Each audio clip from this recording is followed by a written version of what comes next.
Ah, nickel. Mon pinceau vient de se péter. On m'explique. I'm so new, I can barely breathe.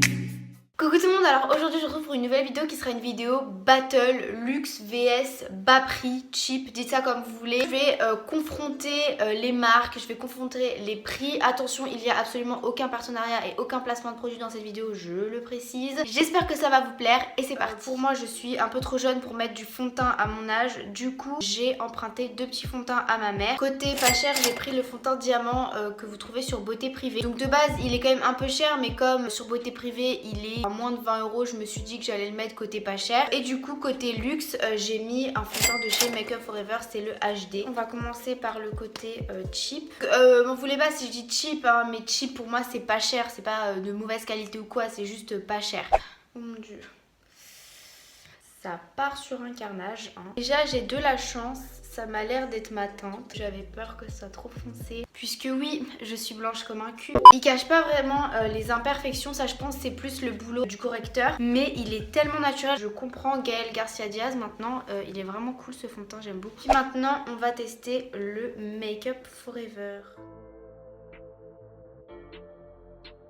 Du coup j'ai fini d'appliquer les deux fonds de teint. Je pense quand même que je préférerais le Make Up Forever, donc ce côté là, parce que il est plus jaune, donc du coup c'est plus ma teinte. Mais les deux sont très bien. Mais c'est vrai que là j'ai quand même une petite préférence pour le Make Up Forever. Je vais passer directement aux yeux parce que je préfère que mes yeux soient faits avant de faire l'anti-cerne. Luxe, j'ai pris la Naked Heat de chez Urban Decay, donc il y a les teintes un peu rouges, tout ça. Côté du coup moins cher, j'ai pris la palette que j'ai reçue dans le swap avec Juliette de la marque Party Queen. Je sais pas du tout ce que je vais faire.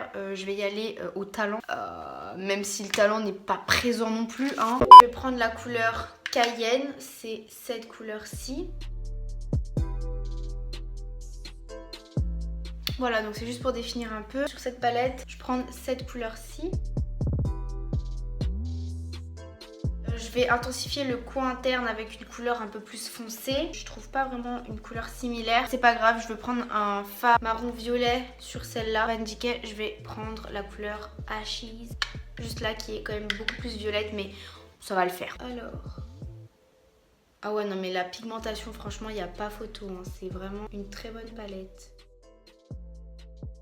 Voilà, on va dire que ça fera l'affaire. Hein. On est approximatif.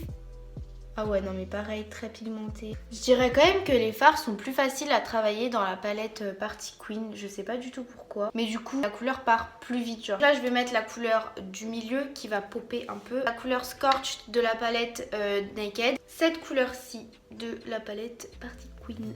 Voilà.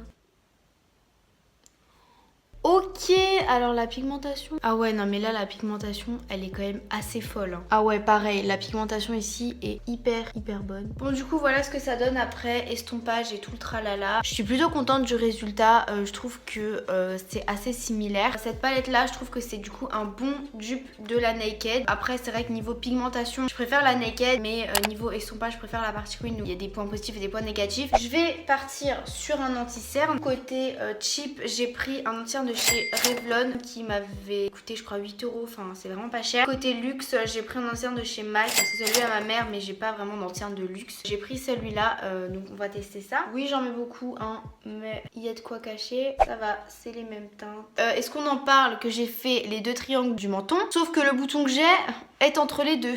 Voilà. Est-ce qu'on serait pas un peu con dans la vie? Oui.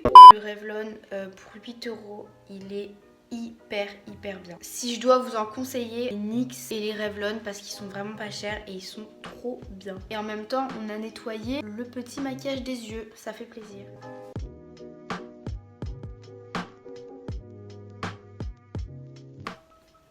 Donc voilà pour les deux anti-cernes. Je trouve qu'ils sont à peu près pareils. C'est dur de faire un choix. Je vais donner le point aux deux parce que les deux sont très bien. Ensuite, on part sur une poudre. D'un côté, j'ai la poudre de chez Kiko. De l'autre côté, la poudre de chez Make Up Forever. On va venir les défier. Donc oui, moi je poudre tout mon visage parce que j'aime pas briller. Je brille avec l'highlighter mais pas avec le gras de ma peau. voilà les poudres. Clairement je ne vois pas la différence. On m'aurait dit que j'avais 2 poudres différentes, j'aurais cru personne puisque la différence est nulle. Donc à choisir, la Kiko est moins chère et bah je vous recommanderais la Kiko. On va passer au bronzer. J'adore mettre du bronzer. Je sais pas pourquoi, je trouve que ça donne vraiment de la définition. Comme j'avais pas de bronzer mono de bas prix, j'ai pris du coup une palette. J'ai pris une palette de chez Action qui m'a coûté 2 € s'il vous plaît. Vous avez bronzer, highlighter et blush, donc comme ça on a tout. Je vais du coup prendre ce bronzer là. Et côté luxe du coup on a la Shade and Light de Kat Von D que j'adore vraiment. Je vais prendre le fard du milieu. Comme vous pouvez voir, elle est vraiment pigmentée cette palette. Ensuite le fard Action, qui est très poudreux aussi. Ah, je suis plutôt choquée. Alors là par contre, le fard est vraiment beau genre. Ah, nickel. Mon pinceau vient de se péter. On m'explique. Et donc ça c'est le côté avec le fard Action. Là c'est le côté avec le fard Kat Von D. Vous savez quoi, je vais dire que je préfère le Action. Parce que pour un fard à 2 € et encore c'est pour une palette à 2 € avoir une telle qualité, faut le faire. Donc pour moi je vais partir sur du Action. Je vais mettre du blush. Je suis gentille hein, parce que d'habitude je n'aime pas le blush. Mais bon là je fais un effort quand même pour la vidéo. Donc côté cheap je vais prendre un blush NYX. C'est la couleur Umber donc voilà. Ah ouais il ressort hyper rose flashy genre. Et côté luxe un blush de chez MAC, le Hushed Tone que j'aime beaucoup parce qu'il a des petits irisés. Comparons c'est pas vraiment les mêmes couleurs mais on va s'arranger, ne vous inquiétez pas.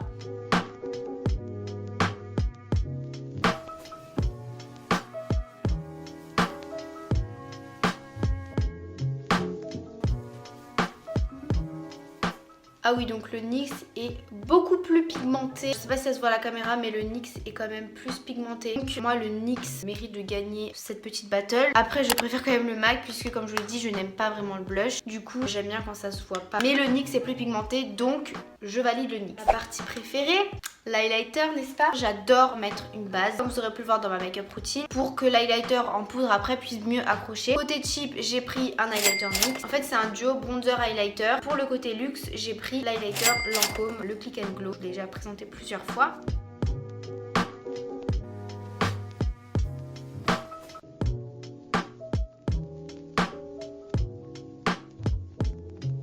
Non, clairement, je préfère le Lancôme parce que c'est quand même beaucoup plus doré. Le NYX c'est trop blanc, je trouve. Je suis pas trop fan, ça fait une trace. Et donc du coup, comme j'avais pas d'highlighter mono doré, je suis partie sur du rosé. Côté pas cher, j'ai mis un highlighter Primark. C'est le mini pink luxe. J'ai mis un highlighter de chez Fenty, le Ushla Baby. Et doré, mais avec des sous-tons un peu rosés. Je sais pas. Ouais. Clairement. On part sur une brillance plutôt intense. Sur le nez, mais en fait il a pas tellement des sous-tons rosés que ça. Le Primark. Donc du coup il est très rosé mais il est vraiment beau. Voilà, les deux highlighters sont très bien. Mais là je suis obligée de dire que je préfère le Fenty, il est doré et j'adore le doré. Et franchement le Primark est hyper bien aussi. Je sais qu'ils font des highlighters dorés aussi. Je pense qu'ils doivent être vraiment bien. Là je vais faire mes sourcils. On va venir mettre en duel le Benefit de Precisely My Brow et un crayon de chez Sephora. Je croyais qu'il était terminé mais en fait il reste encore la moitié du produit dedans. On se fout de la gueule du monde, voilà.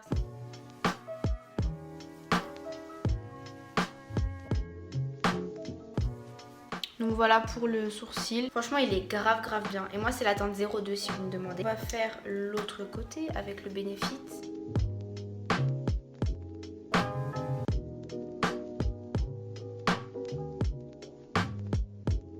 Donc en regardant de près avec les éclairages et tout, je me rends compte qu'ils ont une légère teinte de différence. Et les deux j'aime bien. Ouais, franchement j'aime bien les deux. J'ai pas encore fait mon ras de cils donc je vais le faire vite fait hors caméra parce que c'est les mêmes couleurs que je vais utiliser. Maintenant je vais pouvoir passer au mascara. J'ai beau à mettre le meilleur mascara du monde, mes cils seront toujours nuls. Donc du coup je les recourbe et côté pas cher je vais prendre Rocket de Gemini Maybelline en waterproof. Côté luxe j'ai pris le Better Than Sex de chez Too Faced en waterproof aussi.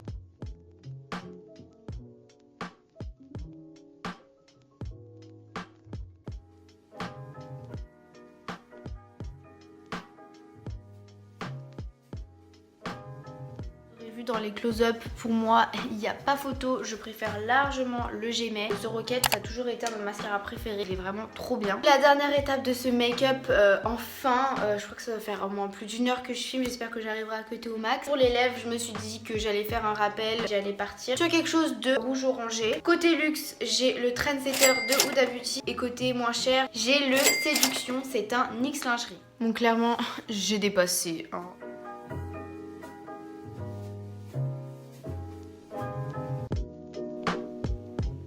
Une légère différence à la réalité, mais pas de ouf. Franchement, ça va, se ressemble pas mal. Le Huda Beauty colle un peu en fait. Ouais, il colle. Le NYX pas du tout, il est vraiment très très mat. Et bien écoutez, je viens de me rendre compte que les NYX sont un peu mieux puisque du coup ils collent pas. On va détrôner le Huda Beauty. Tout au long de la journée, il faudra les comparer mais je ne peux pas. Donc du coup voilà pour cette vidéo. J'ai pas fait le compte de mes votes tout au long de la vidéo. Mais personnellement c'est pas vraiment ça qui m'intéresse. C'est plus pour vous dire que peu importe le prix, le résultat est le même. J'espère que ça vous aura plu. Oui, j'ai gardé mon bordeaux tout au long de la vidéo, on s'en fout. Mais voilà, je vous fais de très gros bisous et je vous dis à très bientôt dans une prochaine vidéo. Bisous.